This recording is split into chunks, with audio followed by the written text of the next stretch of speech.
गरीब बहनों का जादुई कढ़ी चावल। सेलापुर गांव की रहने वाली रश्मि और संध्या के माता पिता की एक एक्सीडेंट में मौत हो जाती है। उनके पिता का एक ढाबा था, वो बहुत अच्छा चलता था। पिता की मृत्यु के बाद वहां पर ग्राहकों का आना धीरे धीरे लगभग बंद हो गया। साथ ही वो कर्ज में भी डूब गए। अब उन दोनों बहनों की आर्थिक स्थिति बहुत ही खराब हो चुकी थी। अब हम क्या करें रश्मि? हमने इस ढाबे को चलाने की कितनी कोशिश की, पर यह ढाबा नहीं चला। अब तो मुझे ऐसा लगता है हमें अपना ढाबा बेच देना चाहिए। दीदी, तुम ठीक कहती हो। अब हमारे पास दूसरा कोई रास्ता नहीं। ढाबा बेचकर जो पैसे मिलेंगे उनसे कर्ज चुका देंगे, और जो थोड़े बहुत पैसे बच जाएंगे उनसे हम दूसरा कोई काम शुरू कर लेंगे।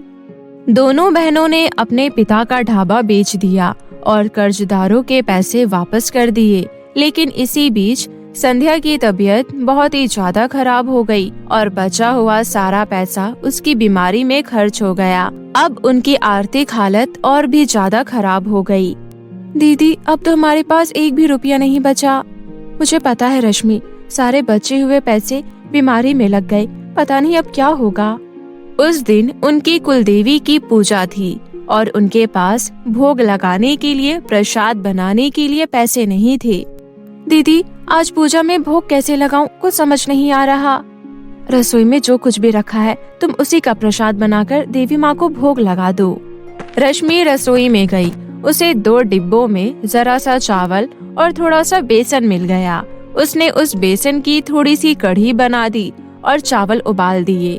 उसके बाद रश्मि उस भोग को लेकर अपनी कुलदेवी के मंदिर गई, जो जंगल के बीच बना हुआ था। वो भोग रखकर प्रार्थना करने लगी।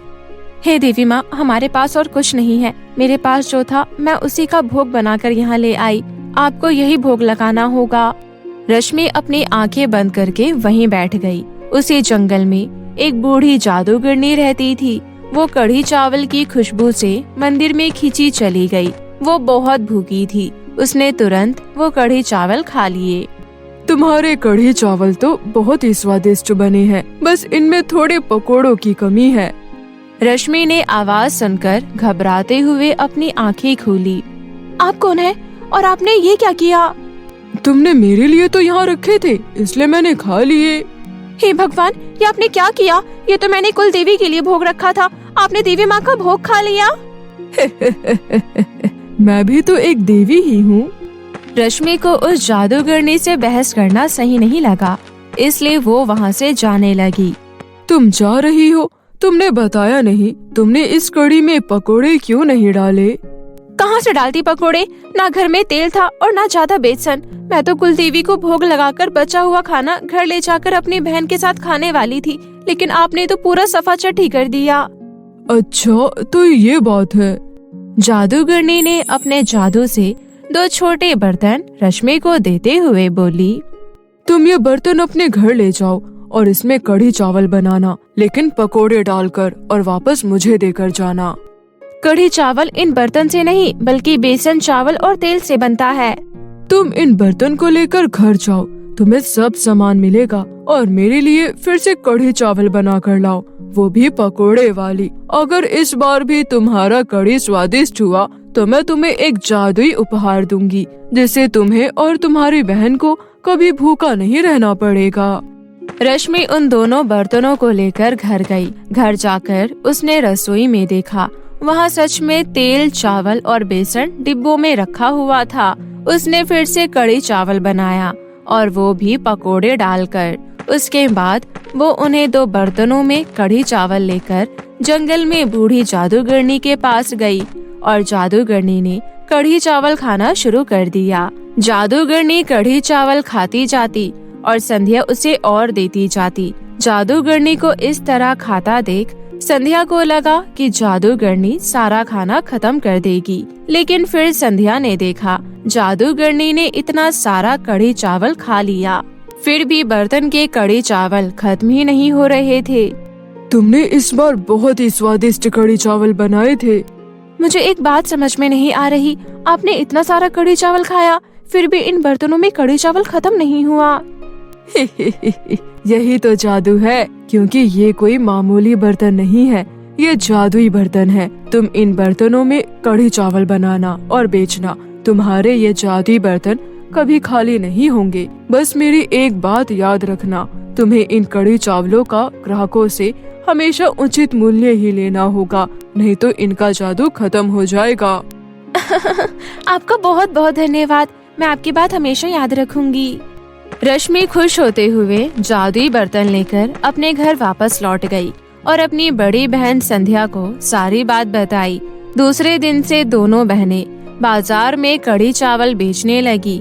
जो ग्राहक एक बार उनकी दुकान पर कढ़ी चावल खाने आता, वो हर रोज उन्हीं की दुकान पर खाने आता।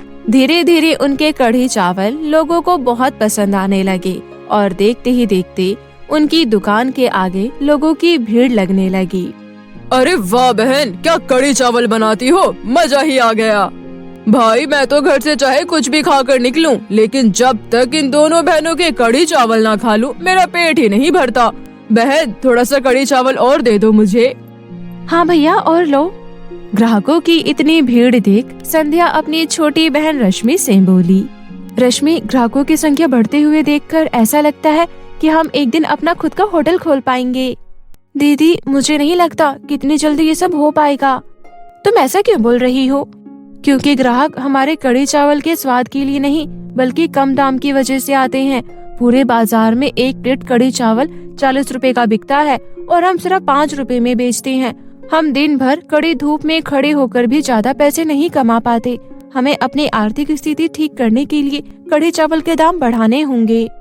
रश्मि, लगता है तुम उस बूढ़ी जादूगरनी की बात भूल रही हो। मुझे सब याद है दीदी, मगर ऐसा ही चलता रहा और किसी दिन जादूगरनी का जादू गायब हो गया तो हमारे पास फिर से कुछ खाने को नहीं होगा। तुम्हारी बात तो सही है, लेकिन जादूगरनी की कही बात का क्या होगा? दीदी, कढ़ी चावल ऊंचे दाम में बेचकर हमारे पास ढेर सारे पैसे हो जाएंगे। अगर जादूगरनी का जादू खत्म हो भी गया तो भी हम उन पैसों से कुछ न कुछ तो कर ही लेंगे ना। लेकिन इस तरह 5 रुपए में कढ़ी चावल बेचकर जिंदगी का गुजारा कैसे कर सकते हैं? रश्मि ने कढ़ी चावल के दाम 5 रुपए से बढ़ाकर 10 रुपए कर दिए। फिर भी बर्तन में कढ़ी चावल खत्म नहीं होते थे। दीदी, देखा आपने, जादूगरनी को भी पता है कि हमने अपने कढ़ी चावल के दाम दूसरों से कितने कम रख रखे हैं। सब कुछ ठीक ठाक चलता रहा। ऐसे ही कुछ दिन बीत गए। फिर एक दिन रश्मि का लालच और बढ़ गया और वो अपनी बहन संध्या से बोली, दीदी, मुझे लगता है हमें कढ़ी चावल के दाम थोड़े और बढ़ा देना चाहिए। हमें 10 रुपए की जगह 30 रुपए में बेचना चाहिए। महंगाई भी तो कितनी बढ़ गई है। कल से ही हम कढ़ी चावल के दाम 10 रुपए की जगह 30 रुपए कर देते हैं। फिर अगले ही दिन से उन दोनों बहनों ने कढ़ी चावल के दाम पहले से ज्यादा बढ़ा दिए, लेकिन फिर भी उनकी दुकान पर ग्राहकों की लाइन लगी रहती थी। अरे, दोनों बहनों ने कढ़ी चावल के दाम और बढ़ा दिए, लेकिन बढ़िया कढ़ी चावल खाने के लिए इतना दाम तो चुकाना ही पड़ेगा। तुमने बिल्कुल सही कहा भैया, इतना स्वादिष्ट कढ़ी चावल के लिए इतनी कीमत तो देनी ही पड़ेगी। उस दिन शाम को उनके बर्तनों में कढ़ी चावल नहीं बचा और दोनों बहनें वापस घर लौट आई। वो दोनों इतनी थकी हुई थी कि बिना कुछ खाई ही सो गई। फिर अगली सुबह, रश्मि, आज जरा ध्यान से काम करना, कल शाम को हमारे लिए कुछ नहीं बचा था। हाँ दीदी, ठीक है, लेकिन मुझे समझ नहीं आ रहा ऐसा कैसे हुआ। कढ़ी चावल की प्लेट तो तुम लगा कर देती हो ग्राहकों को। उस दिन के बाद रोज ही ऐसा होने लगा। दोनों बहनों के लिए शाम होते होते बर्तन में उनके खाने के लिए कुछ नहीं बच पाता था। वो दोनों इतना थके हुए होते थे कि कुछ पकाकर खाना खाने की भी हिम्मत नहीं होती। अब वो रोज बाहर से खाने के लिए कुछ खरीद कर लाने लगे। रश्मि, इस हफ्ते हमारे पास ज्यादा पैसे नहीं बचे हैं। हाँ, क्योंकि हमने रोज रोज बाहर से खाना जो खरीद कर खाया है। तो अब हम क्या करें? ऐसे तो अपना होटल खोलने का सपना अधूरा ही रह जाएगा। दीदी, हमारा सपना जरूर पूरा होगा। हमें कढ़ी चावल के दाम और बढ़ा देना चाहिए। अब से हम कढ़ी चावल के दाम 30 रुपए से 35 रुपए प्लेट कर देते हैं। अब दोनों बहनों ने कढ़ी चावल के दाम 30 रुपए से 35 रुपए प्लेट कर दिया। लेकिन उस दिन दोपहर होते होते बर्तनों में कढ़ी चावल बिल्कुल खत्म हो गए और उन्हें दोपहर में ही घर वापस आना पड़ा। 2-4 दिन ऐसे ही चलता रहा। दोनों बहनें ये देख बेहद परेशान हो गई। दीदी, अगर आधे ही दिन में हमें अपनी दुकान बंद करनी पड़े तो ऐसा कैसे चलेगा? रश्मि, तुम बिल्कुल सही कह रही हो। इस तरह तो हम कुछ भी नहीं कर पाएंगे। अब हम 35 की जगह कड़ी चावल 40 रुपए प्लेट कर देते हैं। हाँ, यही सही रहेगा। फिर हम आधे ही दिन में उतने पैसे कमा लेंगे जितना हम पहले कमाते थे। फिर अगले ही दिन से दोनों बहनों ने कड़ी चावल के दाम 35 रुपए से 40 रुपए प्लेट कर दिए। रश्मि घर से जितने कड़ी चावल बनाकर ले गई थी वो सिर्फ 10 लोगों के लिए ही हो पाया। उसके बाद बर्तनों में कड़ी चावल खत्म हो गया। फिर दोनों को 1 घंटे बाद ही घर वापस लौटना पड़ा। तभी संध्या परेशान होते हुए बोली, रश्मि, मुझे लगता है जादूगरनी ने अपना जादू वापस ले लिया है। दीदी, वैसे आज हमने कितने पैसे कमाए? सिर्फ 400 रुपए। इतने में तो कुछ भी नहीं होगा। ये सब हमारे लालच की वजह से हुआ है। अगर हम कड़ी चावल के दाम 5 रुपए से 10 रुपए ही रखते तो आज हमें ये दिन नहीं देखना पड़ता। दीदी, मैं अभी आती हूँ।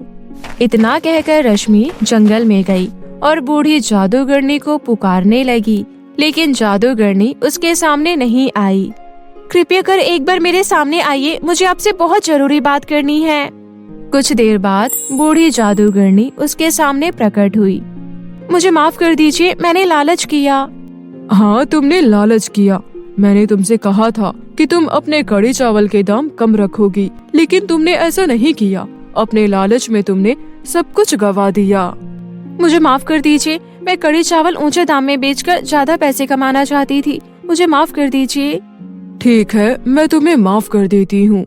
आपका बहुत बहुत शुक्रिया, आपने मुझे माफ कर दिया। अब तुम्हें मुझसे क्या चाहिए? कुछ भी नहीं। आपने मुझे अपनी जादुई चीज दी थी, लेकिन मैंने अपने लालच की वजह से उसे खो दिया। अब मुझे कुछ नहीं चाहिए। इतना कहकर रश्मि वापस अपने घर की ओर चली गई। अब दोनों बहनें काम की तलाश में यहाँ वहाँ भटक रही थी, लेकिन किसी ने भी उन्हें कोई काम नहीं दिया। दोनों बहनें घर लौटकर अपने किए पर बहुत पछता रही थी। तभी उनके घर वही बूढ़ी जादूगरनी आई। रश्मि, मैं तुम्हारे घर कड़ी चावल खाने आई हूँ, वो भी तुम्हारे हाथ के बने हुए। आप बैठिए, मैं जरूर आपके लिए कड़ी चावल बनाऊंगी, लेकिन बिना पकौड़ों के। तुम्हें पता है ना, मुझे बिना पकौड़ों के कड़ी चावल बिल्कुल पसंद नहीं, इसलिए बिना पकौड़ों के मत बनाना। हमारे घर में तेल और बेसन खत्म हो गया है। एक बार अपनी रसोई घर में जाकर तो देखो, वहाँ सारा सामान रखा हुआ है। रश्मि ने रसोई घर में जाकर देखा तो वहाँ तेल और बेसन से भरा डिब्बा रखा हुआ था। रश्मि ने तुरंत जादूगरनी के लिए पकोड़े डालकर कड़ी चावल बनाया और बड़े प्रेम से जादूगरनी को कड़ी चावल परोसा। जादूगरनी ने पेट भरकर कड़ी चावल खाया। चलो, अब मैं अपने घर जाती हूँ, लेकिन जब भी मेरा मन कड़ी चावल खाने का करेगा तब मैं तुम्हारे घर आ जाया करूँगी। जरूर आइएगा। बूढ़ी जादूगरनी के जाने के बाद जब संध्या और रश्मि घर के अंदर आए तो उन्होंने देखा उनके दोनों बर्तनों में कड़ी चावल भरे हुए हैं। वो दोनों समझ गए कि जादूगरनी ने उन्हें माफ कर दिया है और उन्हें वापस अपने जादू के बर्तन दे गई है। फिर अगले दिन से पहले की तरह दोनों बहनों ने 5 रुपए प्लेट कड़ी चावल बेचना शुरू कर दिया और धीरे धीरे उनकी आर्थिक स्थिति बिल्कुल ठीक हो गई और दोनों बहनें मिलकर खुशी खुशी अपना जीवन बिताने लगी।